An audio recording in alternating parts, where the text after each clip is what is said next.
नमस्कार। आज हम एक बेहद रोंगटे खड़े कर देने वाली सच्ची कहानी पर बात करेंगे। जी। ये उत्तराखंड से है, हमारे एक श्रोता अंकुर के अनुभव पर आधारित। जी। और ये कहानी उन्होंने मरून फाइल्स नाम के यूट्यूब चैनल पर साझा की थी। एक रोड ट्रिप का किस्सा है ये। हाँ, पर इस कहानी में उतरने से पहले थोड़ा संदर्भ समझ लेते हैं। उत्तराखंड में स्थानीय लोक कथाओं में कुछ खास अलौकिक शक्तियों का जिक्र आता है ना। बिल्कुल। जैसे मसान होते हैं या अचारी जो अप्सरा जैसी आत्माएं मानी जाती हैं। फिर ब्रह्म राक्षस भी। तो पहाड़ों की अपनी अलग दुनिया है, अपनी मान्यताएं हैं। सही कहा। और ये कहानी कहीं न कहीं शहरी जीवन और इन पहाड़ी रिवाजों के बीच का जो अंतर है उसे भी दिखाती है। हाँ, तो कहानी शुरू होती है अंकुर और उनके 4 दोस्तों से, शिवम, कपिल, आदि और अमित। ये सब देहरादून में साथ थे, फिर 3 साल बाद मिले। और इन्होंने एक रीयूनियन ट्रिप प्लान की, जी। अनुसियारी हिल स्टेशन जाने का, एक रोड ट्रिप। बिल्कुल। और यहीं से थोड़ा मामला बदलता है। उन्होंने सोचा रात में निकलेंगे बिसलपुर से करीब शाम 7 बजे, ताकि ट्रैफिक न मिले। लेकिन उन्हें ये अंदाजा नहीं था कि ट्रैफिक से बचते बचते वो किसी और चीज का सामना करने वाले हैं। हाँ, तो सफर शुरू हुआ। गाड़ी में हंसी मजाक, थोड़ी बियर भी चल रही थी। फिर रात के करीब 10:15 बजे खातिमा के पास एक लंबा कोई 18 किलोमीटर का जंगल वाला रास्ता आता है, वहां गाड़ी रोकी। क्यों रोकी? उनका एक दोस्त था, आदि, जो बिहार से था। उसे टॉयलेट जाना था। अच्छा। और यहीं से पहली अजीब बात हुई। आदि गाड़ी से उतरा, जंगल की तरफ गया, और थोड़ी देर बाद दोस्तों ने देखा वो बस वहीं खड़ा है, जंगल में घूर रहा है। पूछा तो क्या बोला? उसने कहा उसने एक बहुत सुंदर लड़की देखी। वो मुस्कुराई और फिर घने जंगल में अंदर चली गई। दोस्तों ने क्या माना? मजाक समझा, लगा बियर चढ़ गई आदि को। कौन यकीन करेगा ऐसी बात पे, है ना। सही बात है। फिर गाड़ी आगे बढ़ी। बात थोड़ी ही दूर जाकर आदि फिर चिल्लाया, अरे वो लड़की फिर दिखी वहीं। दोबारा। इस बार दोस्तों ने क्या किया? पहले तो थोड़ा चिढ़े, लेकिन वो जिद करने लगा तो गाड़ी रोक दी। सड़क किनारे से ही एक पतला सा कच्चा रास्ता जंगल में जा रहा था। और आदि ने कहा होगा कि अंदर चलो। हाँ, जिद करने लगा तो सब दोस्त थोड़ा हिचकते हुए उसके साथ चल दिए। कोई 50 मीटर अंदर गए होंगे।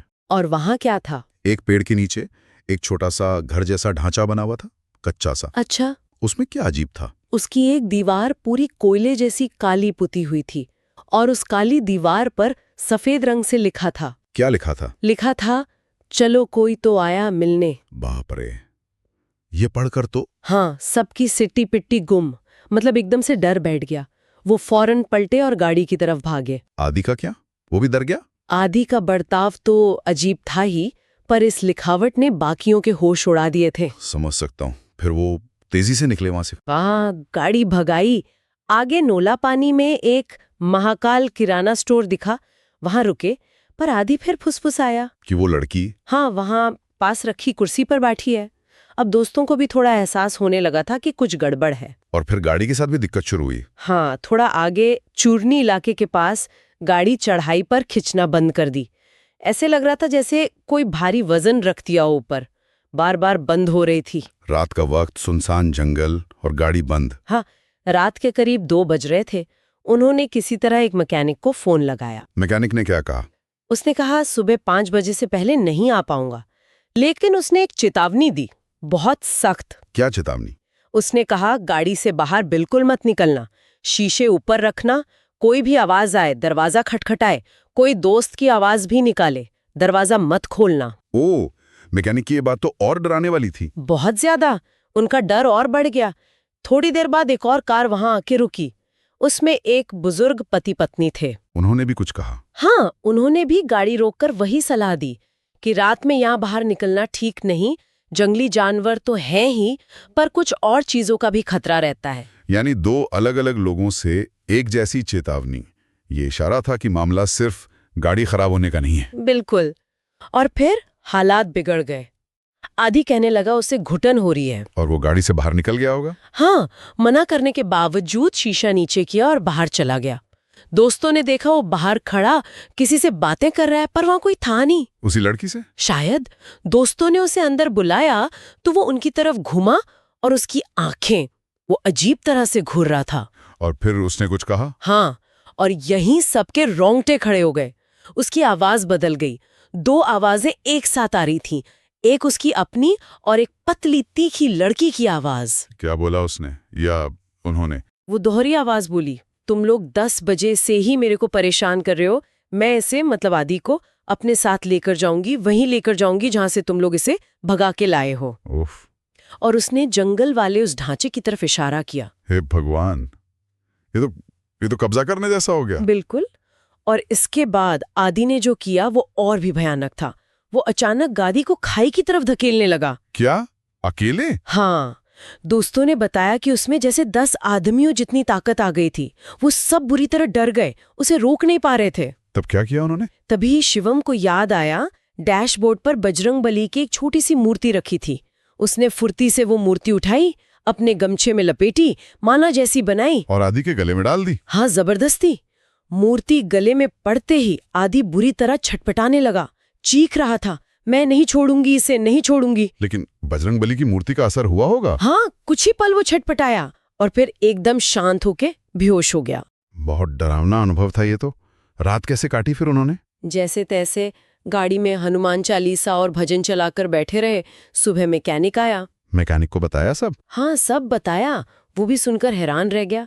उसने कहा, तुम लोग फौरन पास के सिद्धेश्वर हनुमान मंदिर जाओ, पिथौरागढ़ के पास। वो गए मंदिर? हाँ, मंदिर गए, पुजारी जी को सारी बात बताई। पुजारी जी ने आदि पर मंत्र पढ़े, जल छिड़का। धीरे धीरे आदि बिल्कुल सामान्य हो गया। चलो शुक्र है, मतलब मामला सुलझ गया। पूरी तरह नहीं, कहानी में एक और पेच था।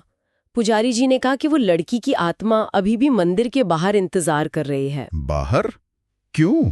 क्योंकि उसका एक सामान, एक मंगलसूत्र गलती से आदि के जूते में फंसा रह गया था जब वो उस ढांचे के पास गए थे। ओहो, तो आत्मा अपना सामान वापस लेने आई थी? हाँ, पुजारी जी ने फिर उस औरत की कहानी बताई।